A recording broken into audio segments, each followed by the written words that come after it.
Friday, and it's payday Friday. Because payday Friday is pretty much any day we want to make it at this rate. Good morning, everybody. Congratulations, right? Happy to be here. Another great week in the books. Absolutely phenomenal week. Not even great week. Literally, absolutely phenomenal butt kicking week. And I'm proud of all the hard work getting put in, all the execution being done. And you deserve to toot your own horn, right? When you're putting in the work and you're getting things done. And there's a time where we can sit here and toot and feel good about it, right? It's like burping a baby. So that's where we're at. We're baby burping here on this fine Friday, releasing the gas of success. You can tell it's Friday because I'm already cutting up. But yeah, we've got RIOT hitting our price targets overnight. We've got W continuing to push after sniping the bottom on Wayfair a few days ago. Yeah, I mean, it's an amazing Friday to cap off an amazing week. Thousands of dollars and thousands of percent combined profit on Disney yesterday. Disney, something that we've been on since September of 2023, calling the exact bottom, and it has done nothing but run for 4 or 5, months straight since then. Yeah, it's amazing. It's amazing what you can do when you take the time to learn how to read what the charts are telling you, and you have the courage to execute on that. So the market is the gift that keeps on giving. I mean, it's something where you learn how to do it and it pays you for the rest of your life. I try to not have this be lost on me so that I maintain gratitude nonstop, because it is not normal for you to go to sleep and wake up and be making money, right? The traditional 9 to 5, you're only making money while you are on the clock, right? That's something that not many people get to experience and are used to. And we can wake up in the morning, see things in our price targets, right? And know that our money is working hard for us in our sleep. That is a freaking miracle that is not lost on me any day of the week. And it's not always sunshine and rainbows, right? There's times you wake up and stuff has hit something to the downside. You're like, crap, I lost money in my sleep, right? But how do you ensure that you're making money in your sleep more often than you're losing it? A system, right? Integrating a proven system that works. We live in a time and in a generation where we are drowning in information and starving for wisdom. Just having the dots aren't enough. Knowing how to connect the dots makes all the difference, right? YouTube University does not let you know how you need to be trading during a big earnings week, right? YouTube University doesn't let you know how you need to be structuring about looking for contracts and managing contracts and setting alerts and all that. You need to learn certain things in a certain order that position you literally right on the cusp of the finish line of success, right? So all you have to do is the least movements possible and you're winning. That's what you want, right? And that's what you want to execute on here in 2024. So I'm excited, humbled, proud, all that good stuff for what we did here this week. It was, an amazing, life-changing week, and going to keep it going as always. But now we're going to start talking about Super Bowl economics with our top headline. But make sure you're throwing that 1 in the chat, signifying your intention to get 1% better by the end of this session. That is where it happens, right? It's here. It's during the Q&A. That's when the stuff happens that allows you to do a Disney, a RIOT, an Eli Lilly, right? An Apple, all that stuff. That happens in those moments. So if you do not stress the small moments, the big moments will never come. If you don't stress the small moments and you've experienced big moments, you want more, the only way is by continuing to stress the small moments. That is the only way that it continues to happen, right? Journaling, setting alerts, waking up a bit earlier, right? Doing whatever you need to do in order to get to the bag. The bag is not owed to you, right? I call it being lazy proactive. If you really truly want to be lazy, then you're proactive enough to be lazy later. That's the big thing, right? When I wake up in the morning, I roll out of bed, I throw on some sweats, I do some yoga. Sometimes I go for a run, and you know what I do? If I don't want to do anything, I throw on some clothes and I walk a few steps and I'm in the office and I'm here, right? The reason why I'm able to do that is because I learned the skill that allows me to from the house, right, and get paid while I sleep, and I can wear my PJs and go and do my job, right? But putting forth the little bit of effort for the bit of time that you have to do it, right, or waking up, checking charts, setting alerts, all that stuff, in the grand scheme of things, it's not a lot of time of your life that you need to spend getting great at trading, right? It's not a whole lot of time in your life that you have to spend in order to be successful doing that. But not a lot of people are willing to do that. And as a result, you have to be working and doing other stuff with the other 90% of your time, right? Which just never made sense to me growing up. I was always the person who's like asking questions and trying to figure things out. And I was never like, okay, there's ways to do X, Y, and Z where you don't have to do all this work. Why do 90% of people, why would they rather go and do all the work and then not do the little bit of work that prevents the lot of bit of work, right? I'm the type where growing up, I always held my breath and just chugged the medicine. It's the same thing, right? You learn trading, you learn all these different things, you get involved in real estate, you learn things that allow you to be lazy in other areas, right? That's really how I look at it. So you might be like, oh, Adam, you have an amazing work ethic. Yeah, maybe, but it's a work ethic because I don't want to be working all the rest of the time, right? That's why I put in the time that I do focusing on the little things. So, there's your little lesson as we go into this weekend. And speaking of this weekend, Super Bowl economics. That's what we're breaking down here for our first headline. Wings, dips, and hot dogs are on the menu this weekend as the reigning Kansas City Chiefs go up against the San Francisco 49ers in a rematch of Super Bowl LIV, Super Bowl Live, that completed the 2019 season. Households across the U.S. will huddle around screens and watch the big game and take part in the great tradition of featured commercials, which cost around $7 million for a 30-second slot. Viewership might also be subject to the Taylor Swift effect, with some predicting the total figure could top 118 million, meaning the cost per impression would come in at just under 6 cents per viewer. And that's exactly why they made the Ravens the number one ranked rushing team in the NFL throw the ball 50,000 times when facing a bottom five rush defense in the Kansas City Chiefs, when that should have been an easy win, because they wanted freaking Taylor Swift there. You could not tell me anything otherwise, right? Because logically, statistically, everything else, schematically, it did not make sense that you are not over it. So just let me rant. It did not make sense that the way to where they did 5 of the last 10 games where Lamar and the Ravens had been running like a well-oiled machine, right? Enough to pretty much get him MVP. He had thrown under 200 yards for 5 of those 10 games. And then suddenly we want to turn him into Tom Brady in the game right before the Super Bowl. Makes no sense. Somebody was paid off. They just want Taylor Swift and all the little girls that love Taylor Swift to be, and I mean like the little kids, because they're the ones that don't watch football. I'd wager that like women of a certain age pretty much already watch the Super Bowl, just because of the commercials and the fun aspect. But like now you're going to have a ton more kids watching the Super Bowl because Taylor Swift is there.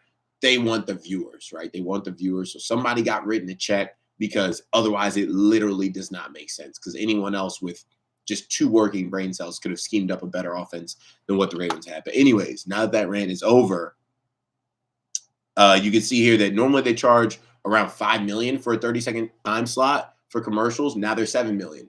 So there it is right there, right? That increased viewership over the course of the season because of Taylor Swift's involvement allows them to charge more for ads. So they're raking it in this Super Bowl by having the Chiefs be a part of the action. In terms of being ready for kickoff, the Super Bowl is taking place in Las Vegas this year and will throw an extra spotlight on the Strip. Hotel room rates have soared since a somewhat rare red-on-red game was inked by the Chiefs and the 49ers, despite additional room supply that was added following the opening of the new Fountain Blue. The Nevada Gaming Control Board recently reported that the Las Vegas Strip GGR was up 11% year over year in December to a record tally of 905 million. And all indications are that high-end consumers are not pulling back on their Vegas expenditures. While the price of Super Bowl tickets varies greatly, the average cost has been north of $8,000, according to recent figures from StubHub. Many have already, and that I wonder if that is including the fees or not, because the fees are literally like half the price of the game ticket. So you're probably paying somewhere near $12K for those tickets in reality. Many have already started betting on the big game. Yeah, I have, with legal wagers expecting the top 1.35 billion across the 39 regulated U.S. markets. Notably, this year will mark the first time Super Bowl bets will be made in Florida, Massachusetts, Kentucky, Maine, Vermont, and Nebraska. So that's 6 new states. The earnings potential could send sportsbook into a strong formation, but they could also have a tough time keeping things balanced due to public bettors strongly favoring the Chiefs or having to cover the spread in a high-scoring game. So I mean, in terms of stocks, DraftKings, right, DKNG, is on the board for that. PENN. They're also, on the board for that. It's not like they've been moving up anything crazy in the past few days or the past few weeks. Looking at Penn kind of sputtering. Let's check out DraftKings. DraftKings definitely doing a lot better for sure. But yeah, I'd say probably the biggest beneficiary is like hotels. Like looking at like a Win, yeah. So a lot of them, I believe, yeah. Win, did they just report? Yeah, just reported earnings. So Win and some hotels definitely doing a lot better. What's another hotel? I don't know. There's something else I'm thinking about. Hotels, MGM. How's MGM doing? MGM pushing. They got some strength yesterday. Yeah, so I'd say, actually a little interesting for us here. I think I need to clear the whole chart and see breaking daily resistance there for MGM, actually weekly. If MGM can close above 445.91, MGM can get that nice close above 45.91. MGM could run off a little weekly bull flag breakout. So keep an eye out for MGM's close today. They also do have earnings next week on the 13th.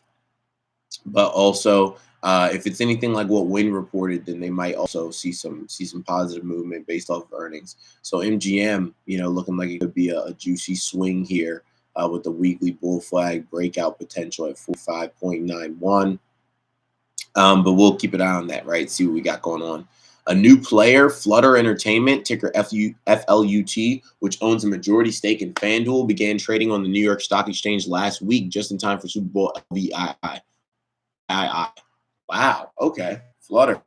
A proposal to move the primary listing from the London Stock Exchange to the New York Stock Exchange will go to shareholders at the company's next annual meeting, which could raise the profile of the entire sports betting sector. We see a virtual lock on an upside ahead, right? Seeking Alpha Investing Group leader Howard J. Klein, referencing Flutter's share of the online gaming sector that generates 60% of its revenue. Yeah, I mean, FanDuel is my preferred betting app. Their user interface is probably the best out of all of them. It's crazy how these companies make all this money and yet their app sucks so badly. Like Caesars is unbearable. Like going in and using the app is so difficult, and I'm not like an older person who struggles with technology, so it's just like somebody improve the UI for these apps. But yeah, I'd say FanDuel is probably the most popular, even though they're also crooks. I'm just talking about because they love like not putting really good lines on games and stuff like that, especially after they had a tough time the past few weeks. Man, I've been playing it light this week when it came to NBA betting because FanDuel has just been absolutely just pulling out full-on heists and robberies with the way they've been setting these lines from a statistical standpoint. It's just like you could tell they're trying to get it back heading into the Super Bowl.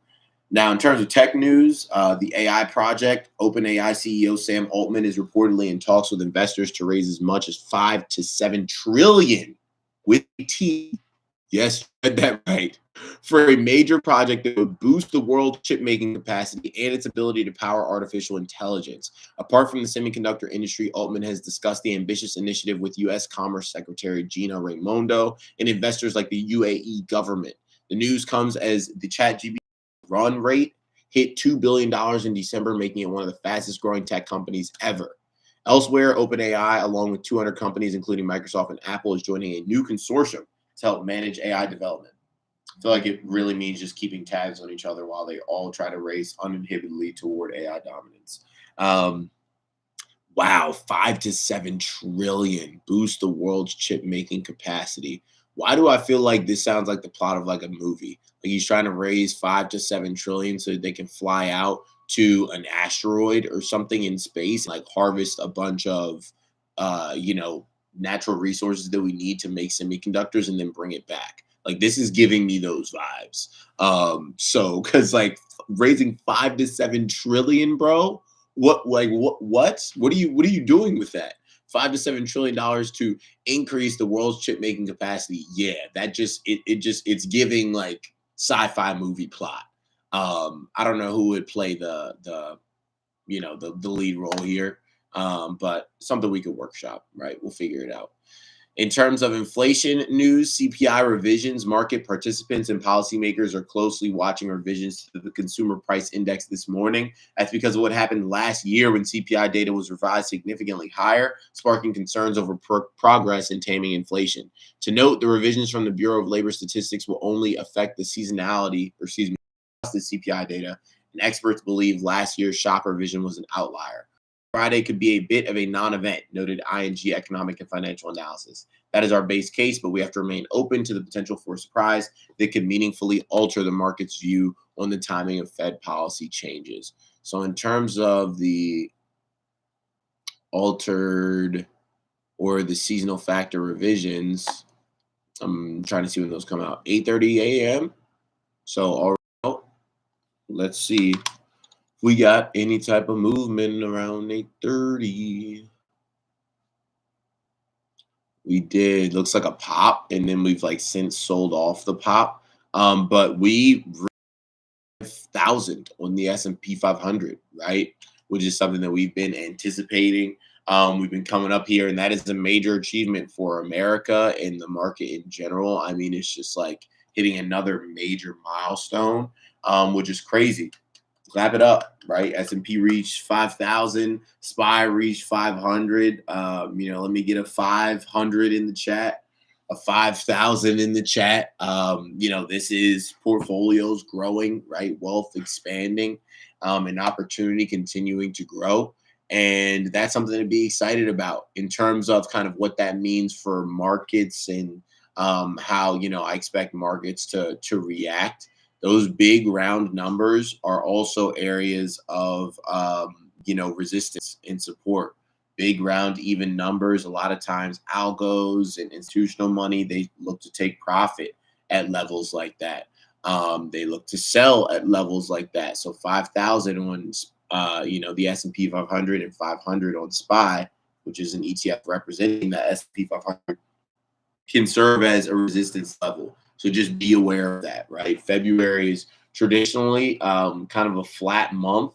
So the fact that we have been pretty much nothing but up in February is significant, right? Because if more than not February ends up being a flat month and we're starting off February up, then what does that mean?